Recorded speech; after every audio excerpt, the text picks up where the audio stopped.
to the comic shop. I'll let you read about Cyclops. I'll have you spending all you got. Jawbreakers is looking hot. Zach.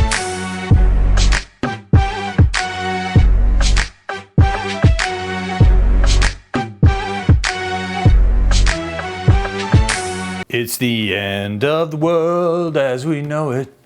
It's the end of the world as we know it. And I feel fine. That's right. It is the end of our journey into Cable's origin. In the last video, we covered the Adventures of Cyclops and Phoenix 4-issue miniseries released in 1994 by Scott Loebdell and Gene Ha. Now, we're going to fast forward a year and a half in time to Askani'son, which is the next chapter in Cable's life. Cable as, I don't know how old he is here, 17, 16, 18, somewhere in there, still a teenager. And it opens very dramatically.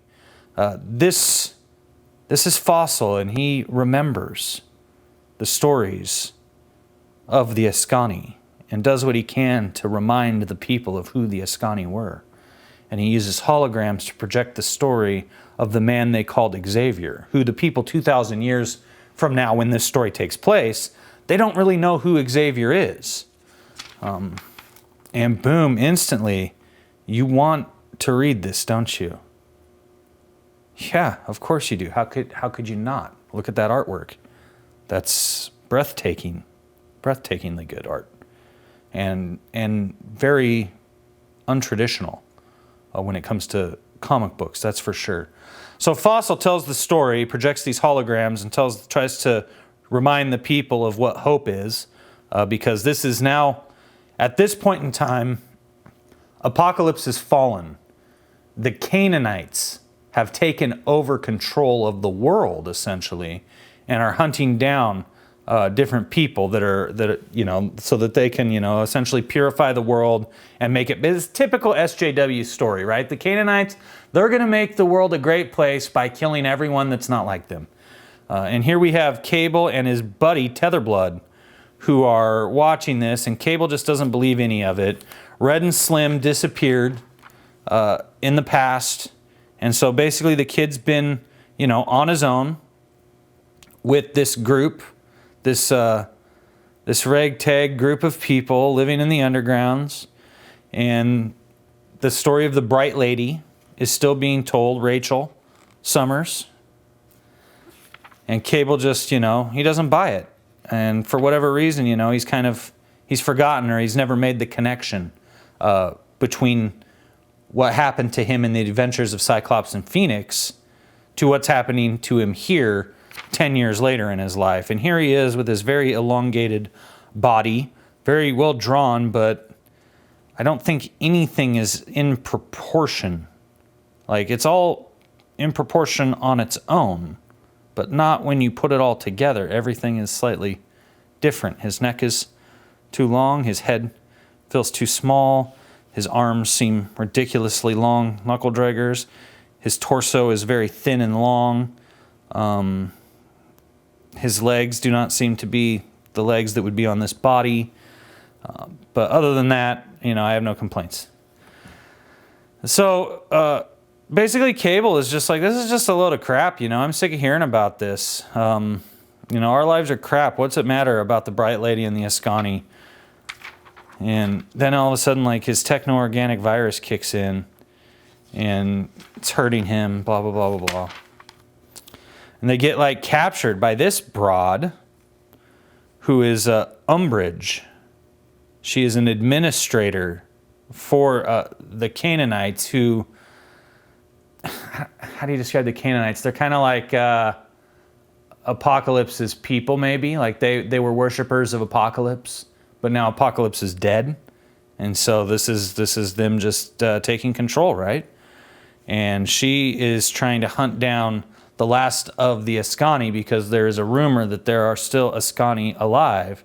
And they capture these people, essentially, and they capture Cable and Tetherblood, and they speak of, well, they don't speak of, but elsewhere, In a place that the legends say can no longer exist, a hidden sanctuary shelters the remaining survivors of the sisterhood of the Askani.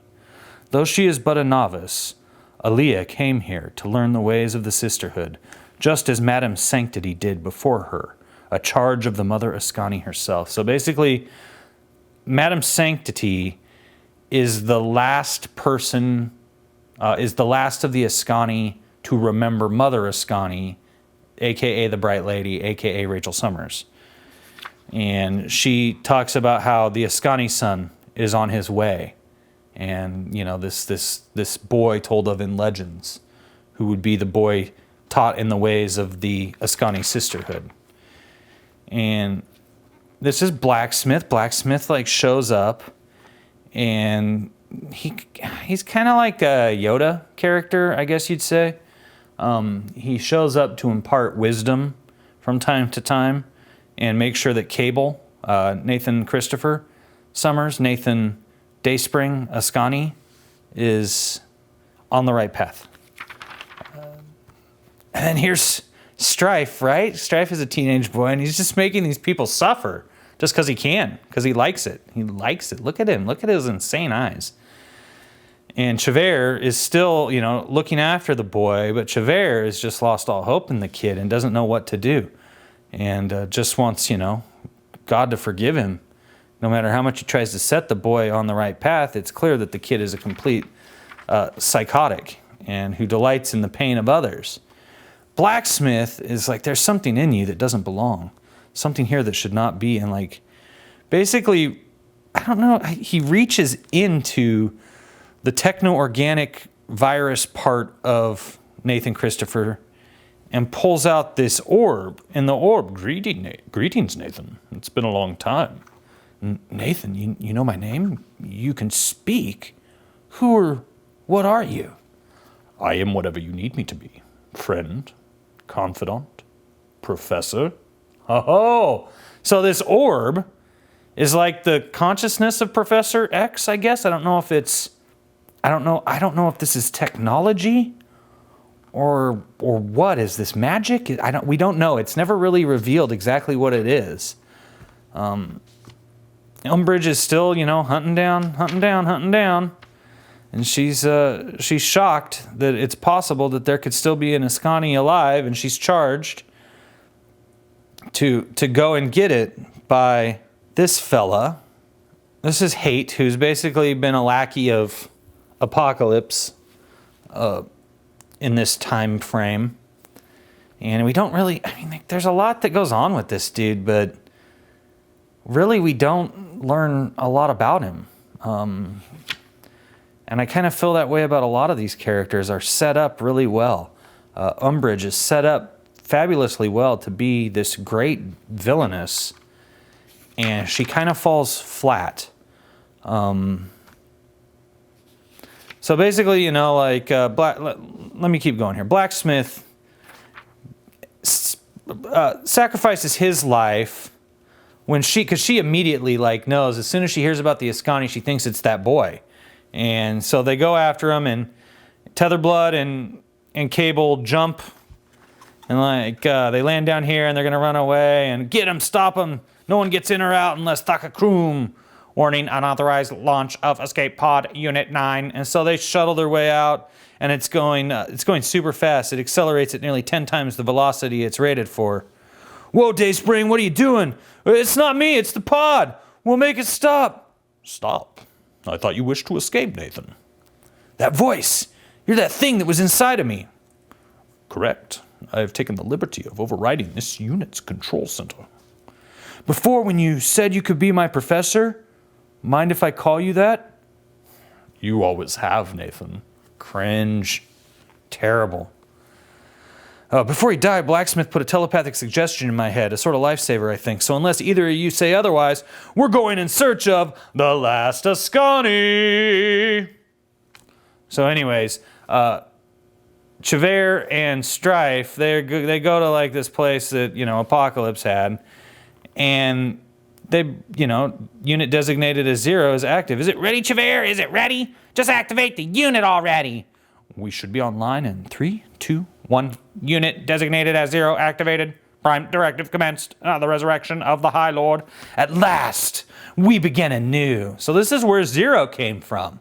We learn his origin, and I really like this origin. I really like the way he looks. Gene Ha draws him very well. And we're instantly into the battle of the century, DC versus Marvel. It was trading cards. These were real.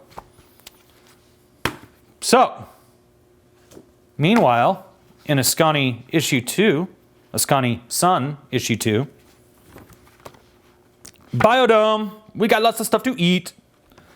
Some 2,000 years from yesterday. Oh, what are you looking at? So they go to this milk bar. Everybody's got to put a milk bar in the future, but I like that they actually have udders that are coming down, that they're sucking the milk out of these giant udders. Don't ask me. And honestly, I don't, Egypt has been half destroyed. Apocalypse did this because, only he should be revered on high, not the Sphinx. And so now people are like living inside of the Sphinx. They got a base set up in there. The bad guys, the Canaanites, have a base set up inside the Sphinx's head. And we're going to keep going here. It sure is beautiful. It sure does seem like it has a lot of words. But to be honest with you, the plot doesn't require this many words. There's a fight in the milk bar. Blacksmith shows back up again, even though he was just shot moments ago. We saw that happen in issue 1. And he's there to just make sure the kid's on the right path, just like the professor's there to help him. And I actually find Blacksmith and the professor both to be cop-outs, poor writing. Like they're there to provide exposition. They're there to help progress the plot.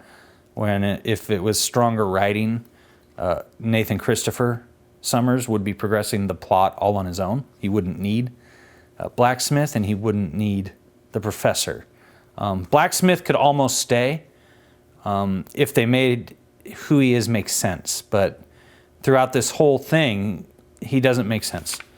We don't actually know who he is. And here we have Stryfe, who is trying to resurrect the armies of Apocalypse, and he's just having no luck with making these flesh sacks.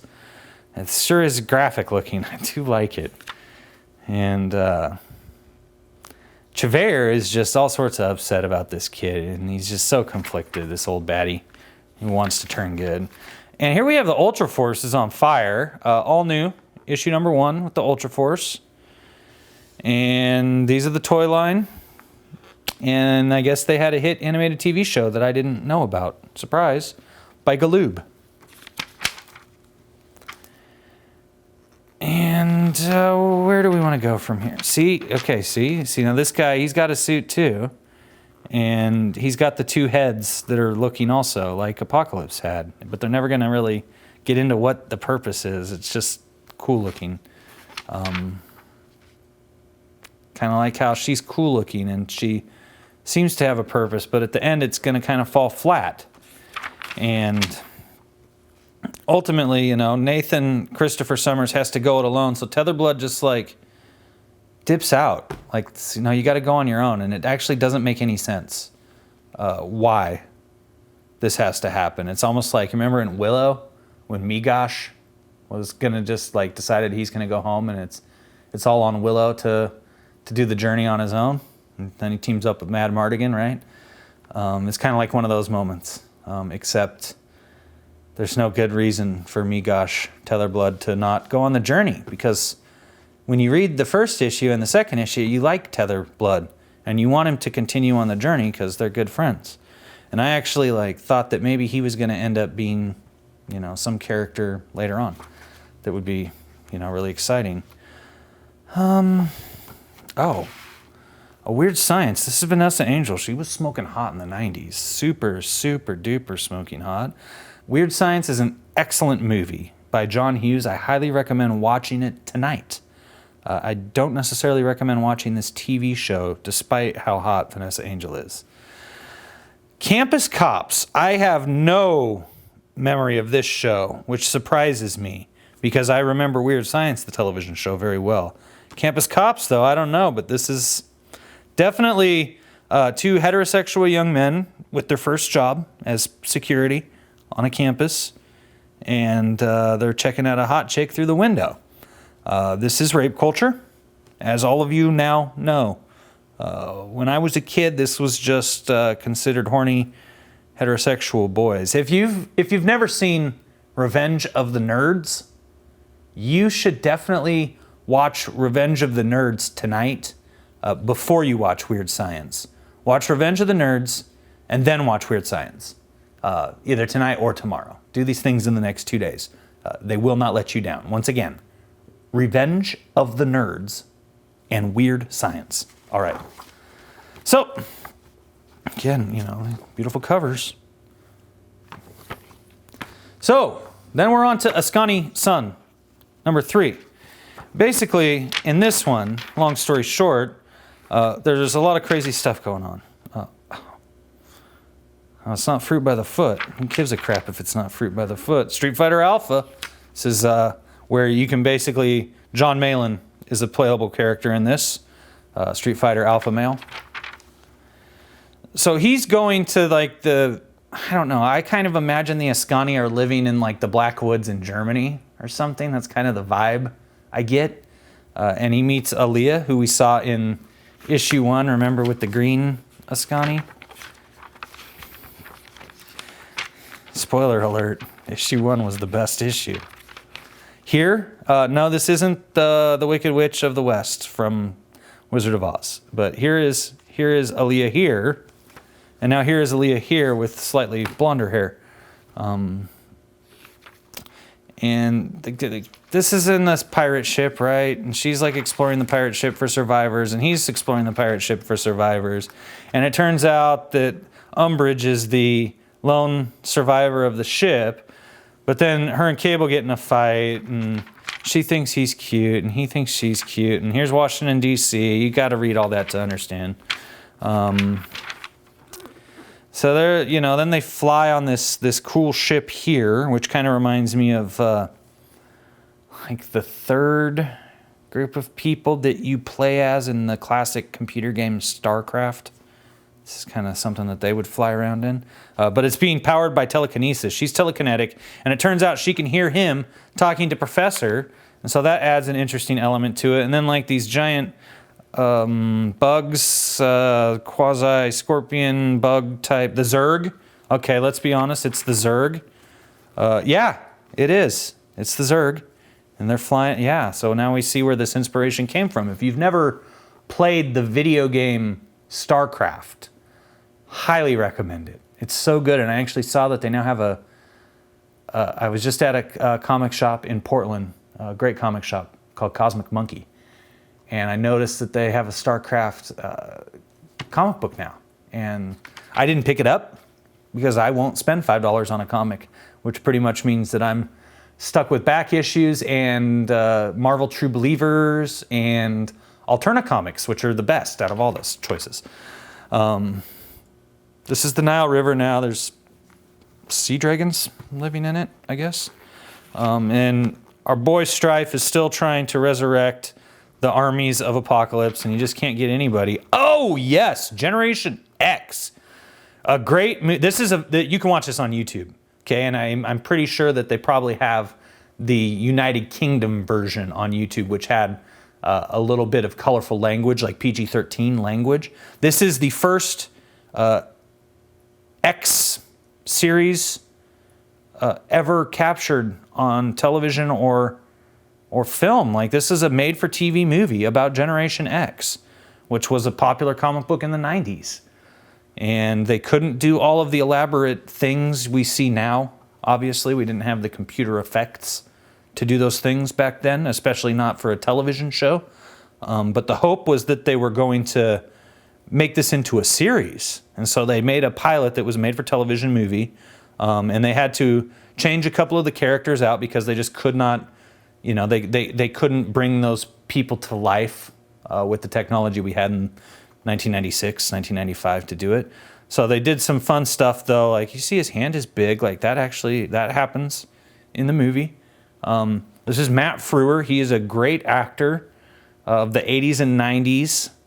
And he's great in this movie, but it's really sad because whoever was in charge told him to play Jim Carrey as the Riddler in Batman Forever. And so basically, Matt Frewer plays Jim Carrey playing the Riddler.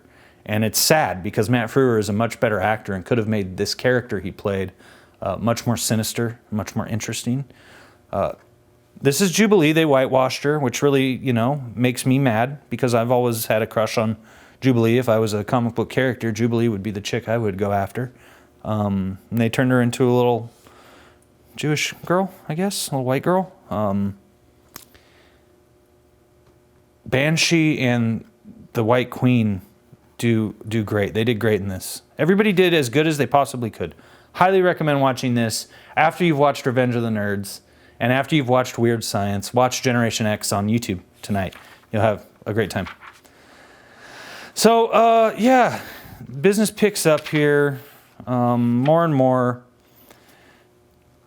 And she's just shocked because she has like this what do they call it? It's like a saber, get it? But it's cyber or something like that. And Cable can use it. And she's just like, how can you use it? Only people like me can use it. And well, it's because he's the Askani'son, right?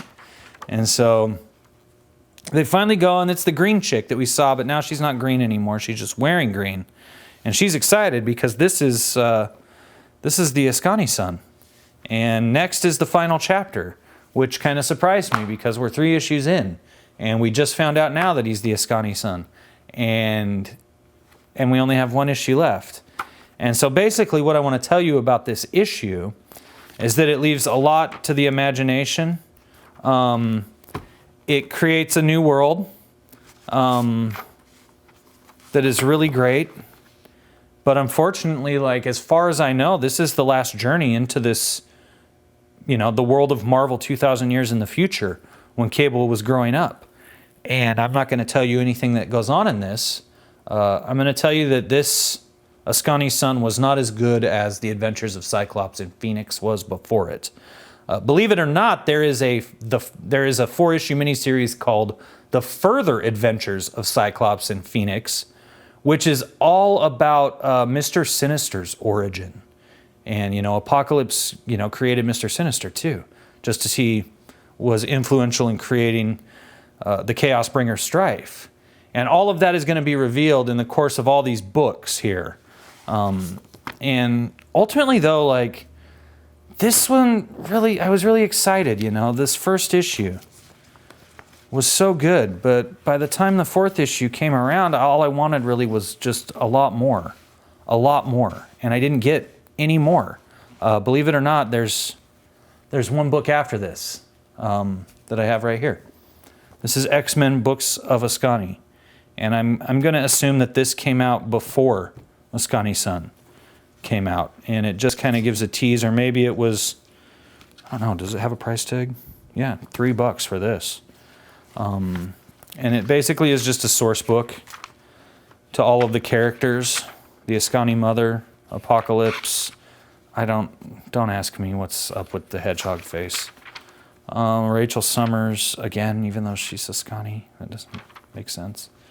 Askani, again, like this isn't Rachel though, this is the Askani we saw travel back in time, if you remember. There's Blacksmith, and it gives some good... Basically, all this does is it sets up an entire dang world that we want to spend more time in, and we aren't given any more time in as far as I know.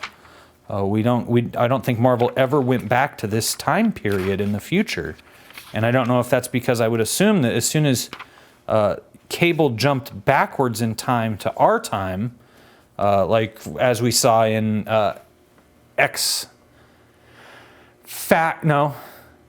like as we saw in New Mutants number 87, X-Force number 1 through Infinity, Cable number 1 through Infinity, and all of these stories, I would assume that maybe this time stopped existing because he came back and he changed things.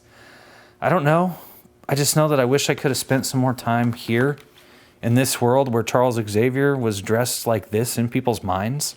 That's fun. And very weird sort of a drawing here. Very esoteric, in my opinion. Very Crowley-esque. Oh, this is painted by Bill Sienkiewicz, who hates Comicsgate. And believe it or not, when you go through this whole thing, you're going to see who the shittiest painter is out of everyone who worked on this book. It's Bill Sienkiewicz. Spoiler alert. That's really nice. And yeah, this just tells you, it's just your guidebook to the world of Askani. And I liked it a lot. Beware the Dagon. This is very much like a Jim Henson Labyrinth character. I'm actually surprised that this is not designed by Brian Frood. So, anyway, that's it, man. That's the story of Askani'son.